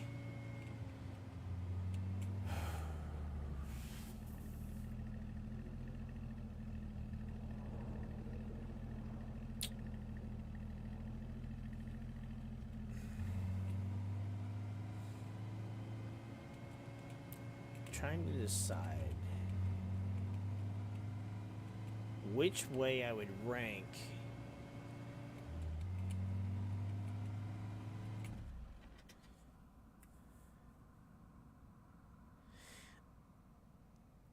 I think for me personally, Palkia is last. Out of the ones you mentioned, Palkia is last because I just don't. Better check I still have all my parts. What? What do you mean, all your parts? What the hell? Yeah, Palkia is definitely the worst of the ones you listed. And then...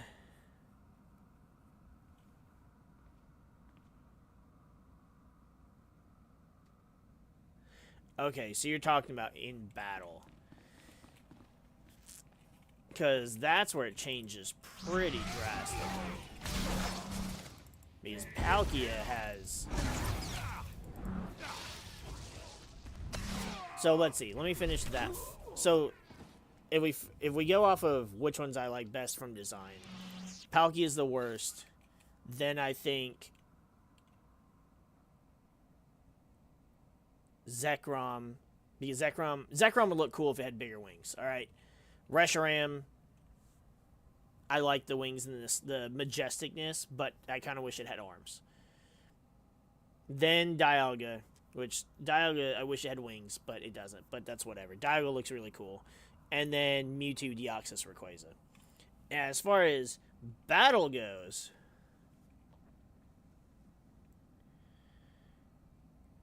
I would say Zekrom and Reshiram are probably last.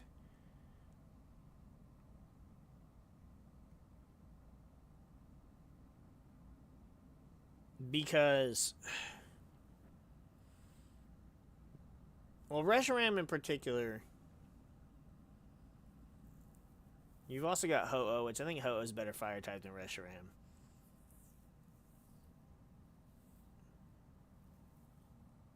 Reshiram does mitigate its resistance to its weakness to ice, but that's kind of really about it. And then probably Deoxys, because he's cool, he hits hard, but he's frail as fuck. One flicker and he's dead. Mewtwo's great, but I feel like you don't ever really see people use Mewtwo for anything. At least Dialga and Palkia have good typings. Like, Palkia is only weak to Fairy and Dragon. Dragon, his ice weakness is gone. And water, the electric and grass weakness, again, gone. So, Fairy and Dragon are his only weaknesses. Dialga has a lot of weaknesses. Not a lot of weaknesses. It has more weaknesses just because... So... He's no longer weak to Dragon. He's no longer weak to Ice. He's no longer weak to Fairy. So he gets rid of all of the weaknesses to Dragon are now neutral. Fire. Steel's weak to Fire, but it's neutral because he's Dragon. Steel's weak to Fighting and weak to Ground. So he trades weaknesses and he's only got 2. The only problem is Fighting and Ground are pretty good. Ground especially, because both those types have 5 super effective advantages. And then Rayquaza I still think is just the best, because of the way you can play him even without his Mega. You could maybe put Palkia above him just because Water Dragon is an insanely good typing, while Flying Dragon isn't the best typing, but I feel like because of what Rayquaza has to work with, I think he still comes out on top. But it's been so long since I've played anything with Box Art Legends. I had worked on a team for using with Box Art Legends in Pokemon Scarlet, but then I never found the time to do battling because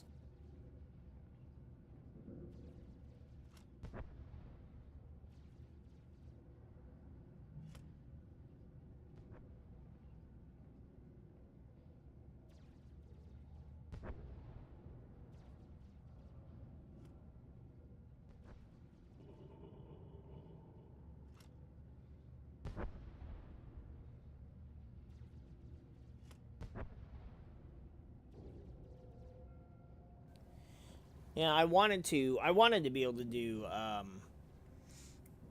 Wi-Fi battle shit, but I've now, unfortunately, they keep rotating the formats, and all it is the ones with restricted Pokemon, and I don't really, I mean, I'll try and do a little bit of it, but it's like, using restricted Pokemon really, I mean, it limits your team. Like, you're gonna bring 2 restricted no matter what, and even then you can only use 4 in double battles, so you're gonna bring 2 of those and then 2 non-restricted, and it just doesn't feel as fun.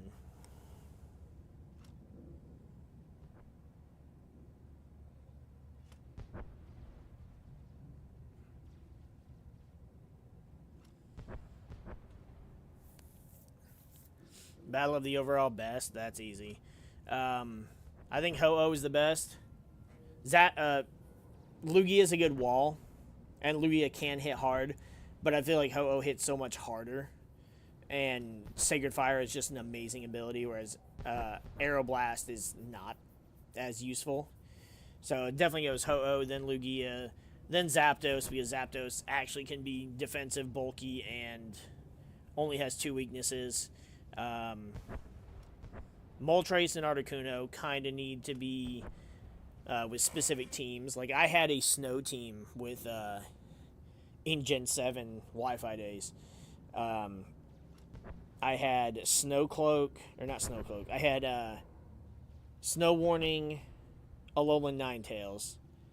I'd set up the Aurora Veil, set up the snow, and then I had Articuno with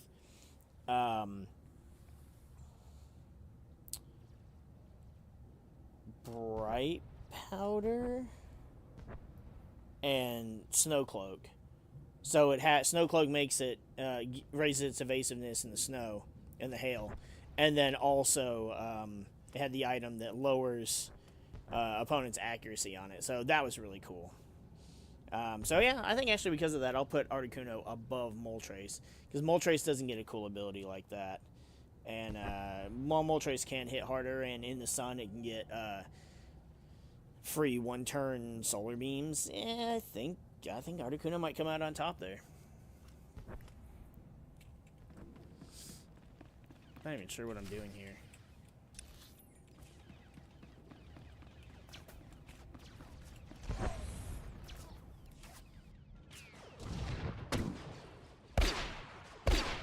Men, fall back. Rally here. My lord, what is the meaning of this? We are on the verge of striking a major blow to the Republic. I am General Cligton, commanding on the authority of Sith Lord Rathari, appointed to Nar Shaddaa by the Dark Council. Why do you attack the Empire's men?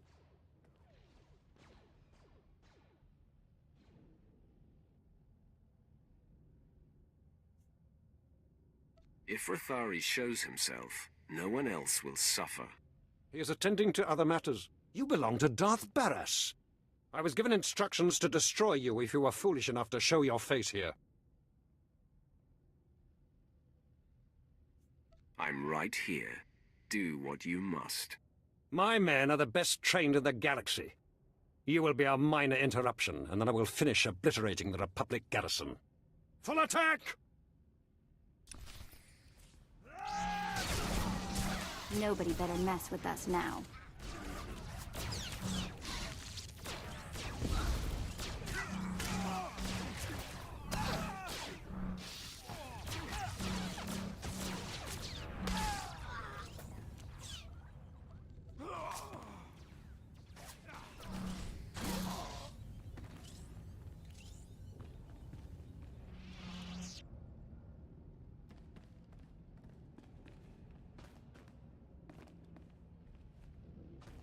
I like how the barricade on this side is just a fucking shuttle.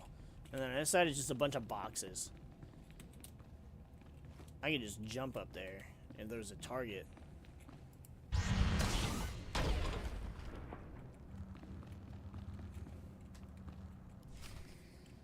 Sir, the Sith's strength has been spent obliterating our...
Alright. Let's see. Okay. Sorry about that. One paragraph or less. Greninja sucks. There we go. Lucario, wasted potential. Actually, I really liked Lucario in Gen 4. I thought he was cool. I tried my damnedest to use him. I went between using a physical Lucario, a special Lucario. I feel like Lucario is a good Pokemon, and I like the design. Being fighting steel is really cool. He just, unfortunately, has been power crept, and that's kind of the problem with a lot of Pokemon, like Gengar. I love Gengar to death. I used to use him all the time. He's power crept now. He's just not as good as some of the other Pokemon, and unfortunately, that's just how the games are going to keep going as they make newer Pokemon stronger. Because, I mean, I get it. They want you to use the new Pokemon, but make them just as strong. Like, instead of stronger. Maybe Gengar will be a little more prevalent in Gen 10 if they get rid of Paradox Pokemon, but until that happens, Fluttermane will infinitely take his spot. Sir, the Sith's strength has been spent obliterating our enemy. We should strike while there's a chance. After that display, Weglin, I believe fighting should be our last resort. Stay back and cover me.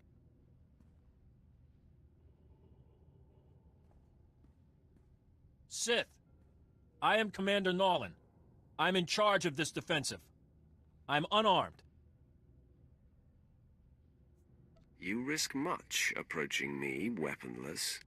I doubt that a blaster would save me. We do not wish a fight, but we also cannot relinquish this area. What are your terms?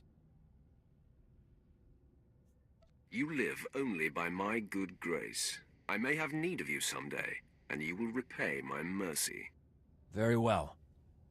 If your mission does not conflict with Republic interests, I pledge to help you. Here is my holofrequency.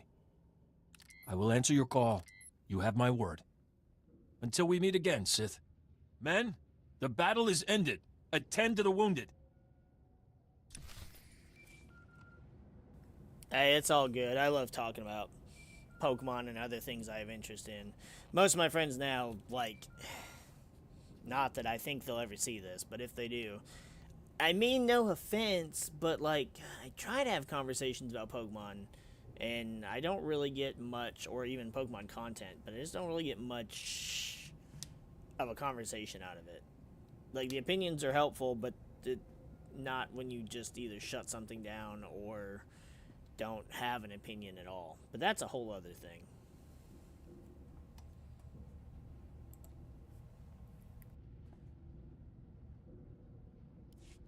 My lord, my base! My base is under attack! The last of my men and I are holed up in the command center, but the doors are about to give!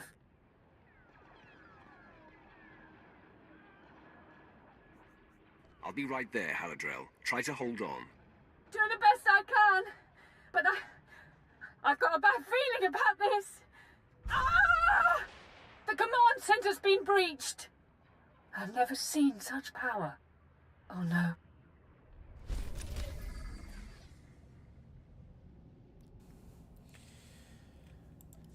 Yeah, I definitely don't have anything going on with the chick, even though, you know, she makes attempts. But she is a subordinate that is assisting us, so I'm gonna... Where's her... in the Corellian sector?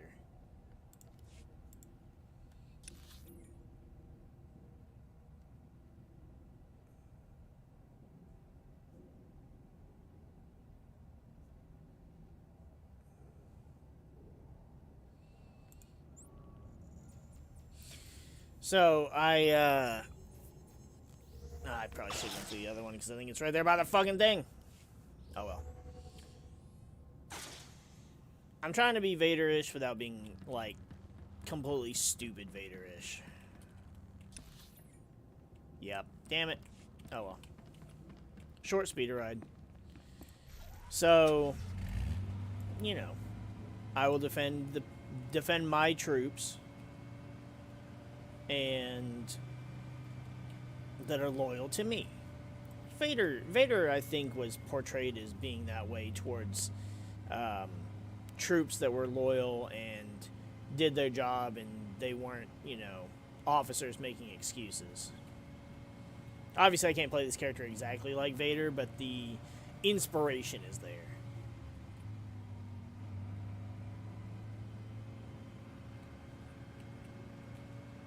Like, Vader would have just killed those troopers. Me, I'm just like, perhaps one day I can use them to my advantage. And if I remember correctly, you actually do get to use them later on in the story, so it's a pretty cool callback. It's one of those decisions that actually does matter and benefits us as the player character.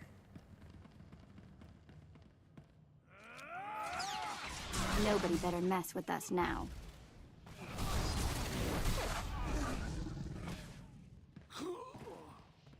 I saw those guys run up, and I was like, wait a second. Why are there people in my instance? And then I went, oh, wait, those aren't people, those are Imperials. Oh, wait, why are they red, but they're not attacking? My brain was just trying to understand what was happening, and it just was not working out. Yeah, investigate the corpse. I mean, I wasn't accepting her advances, but, you know. She was a soldier that did her job, and did it well.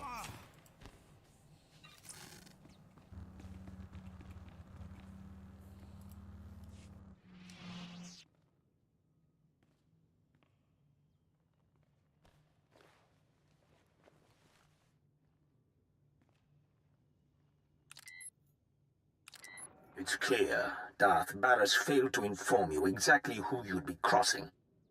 This demonstration should make up for that deficiency. You want Agent Delicon.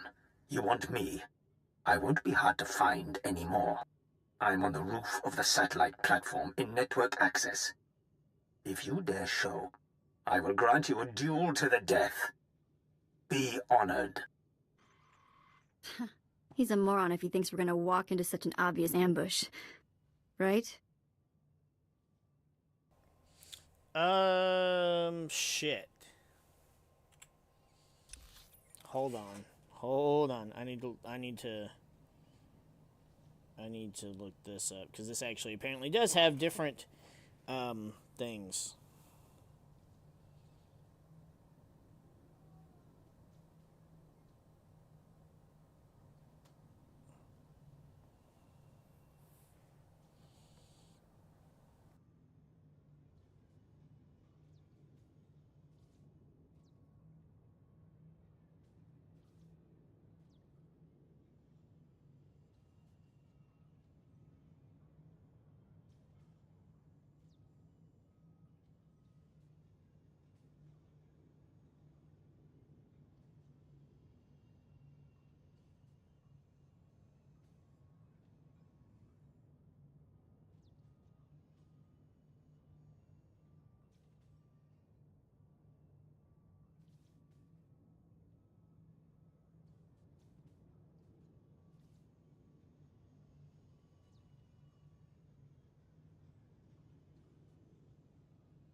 You know what? I think this is a very big I think this is a very big part of where the story starts to get juicy, and I don't have the time. I don't think I'll have the time to be able to finish it. So I would rather go ahead and just stop here, and then the next time we pick up with the warrior, then we can get into all that stuff instead of stopping in the middle of it. So, Kratos, it's been good talking. I love conversing. It's been fun playing. I'm not sure what we'll do tomorrow. We'll either, I don't know. Could continue blue version. I don't know how much I'm gonna do that. I may just finish that one off screen. I don't know. And then we got a couple of new Nuzlockes we're gonna be starting soon, so I'll probably play another SWTOR character tomorrow, and then we'll start off next week with a new Pokemon run. It'll give me the weekend to get that set up and get the randomizations going and such, and see what I can work with. So we're gonna go ahead and call it here. Hope you guys enjoy the rest of your day. Have a good weekend, and yeah, much love. Adios.